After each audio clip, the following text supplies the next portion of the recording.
ತಿರುಪತಿಯಲ್ಲಿ ತಿರುಮಲದಲ್ಲಿ ಇರ್ತಕ್ಕಂಥ ಕರ್ನಾಟಕ ರಾಜ್ಯ ಛತ್ರದಲ್ಲಿನ ಕೊಠಡಿಗಳ ಕಾರ್ಯಾಚರಣೆ ಮತ್ತು ನಿರ್ವಹಣೆಯನ್ನು ಕರ್ನಾಟಕ ರಾಜ್ಯ ಪ್ರವಾಸೋದ್ಯಮ ಅಭಿವೃದ್ಧಿ ನಿಗಮ ಅಂದರೆ KSTDCಗೆ ಅದನ್ನು ವಹಿಸಿಕೊಡೋದಕ್ಕೆ ಇವತ್ತು ರಾಜ್ಯ ಸಚಿವ ಸಂಪುಟ ಒಪ್ಪಿಗೆ ನೀಡಿತು. ಅಂದರೆ it was managed, monitored by Revenue Department, Endowment and Revenue Department. Now that is transferred. That ನಿರ್ವಹಣೆ ಹಾಗೂ ಕಾರ್ಯಾಚರಣೆ ಇದನ್ನು KSTDC ಅವರಿಗೆ ವಹಿಸಿಕೊಡೋದಕ್ಕೆ ಒಪ್ಪಿಗೆಯನ್ನು ಸೂಚಿಸಲಾಯಿತು.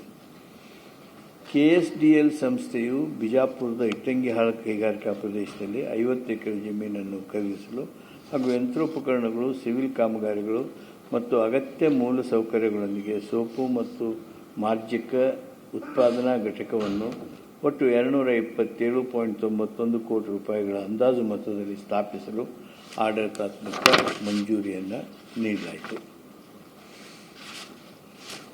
ನವಜಾತ ಶಿಶುಗಳಲ್ಲಿ ಅಪರೂಪದ ಜನ್ಮಜಾತ ಮತ್ತು ಛಾಯಾಪಚಯ ಅಸ್ವಸ್ಥತೆಗಳಿಗಾಗಿ ಸಾರ್ವಜನಿಕ ನವಜಾತ ಶಿಶು ತಪಾಸಣೆ ಯೂನಿವರ್ಸಲ್ ನ್ಯೂಬೋರ್ನ್ ಸ್ಕ್ರೀನಿಂಗ್ ಸ್ಕೀಮ್ UNBS ಯೋಜನೆಯನ್ನು 558.95 ಲಕ್ಷಗಳ ಅಂದಾಜು ಮೊತ್ತದಲ್ಲಿ ಅನುಷ್ಠಾನಗೊಳಿಸೋದಕ್ಕೆ ಸಚಿವ ಸಂಪುಟ ತನ್ನ ಅನುಮೋದನೆಯನ್ನು ನೀಡಿತು.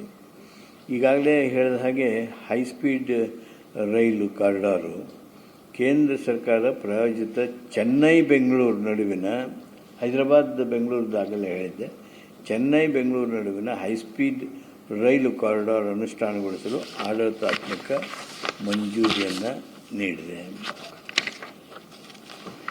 ಇನ್ನೊಂದು ವಿಷಯ, ಮಾನ್ಯ ಸರ್ವೋಚ್ಚ ನ್ಯಾಯಾಲಯವು ಗುರುತಿಸಿರುವಂಥ ವಿಷಯಗಳನ್ನು ಆಗಸ್ಟ್ 2026 ದಿನಾಂಕ 21, 22 ಮತ್ತು 23ಗಳಂದು ನಡೆಯುವಂಥ ವಿಶೇಷ ಲೋಕ್ ಅದಾಲತ್ನಲ್ಲಿ ಇತ್ಯರ್ಥಪಡಿಸೋದಕ್ಕೆ ಸಮಾಧಾನ ಸಮಾರೋಹ ಕ್ರಿಯಾಯೋಜನೆಗೆ ರಾಜ್ಯ ಸಚಿವ ಸಂಪುಟ ಇಂದು ಅನುಮೋದನೆಯನ್ನು ನೀಡಿದೆ. ಅಂದರೆ ನಮ್ಮ ಸುಪ್ರೀಂ ಕೋರ್ಟ್ನಲ್ಲಿ ನಮ್ಮವೇನು ಕೇಸಸ್ ಇವೆ ಅವನ್ನ ಈ ಸಮಾಧಾನ ಸಮಾರೋಹ ಅಂದರೆ ಬೃಹತ್ ಲೋಕ್ ಅದಾಲತ್ ಕ್ರಿಯಾ ಯೋಜನೆಯಡಿಯಲ್ಲಿ ವಿಶೇಷ ಲೋಕ್ ಅದಾಲತ್ನಲ್ಲಿ ಮಾನ್ಯ ಸರ್ವೋಚ್ಚ ನ್ಯಾಯಾಲಯವು ಗುರುತಿಸುವ ವಿಷಯಗಳ ಇತ್ಯರ್ಥಪಡಿಸುವುದನ್ನು ರಾಜ್ಯ ಸರ್ಕಾರ ಸಚಿವ ಸಂಪುಟ ಇವತ್ತು ಅನುಮೋದನೆಯನ್ನು ನೀಡಿದೆ. ಒನ್ ಟೈಮ್ ಸೆಟಲ್ಮೆಂಟ್ಗೆ ಭಾಳ ಅದಾವು.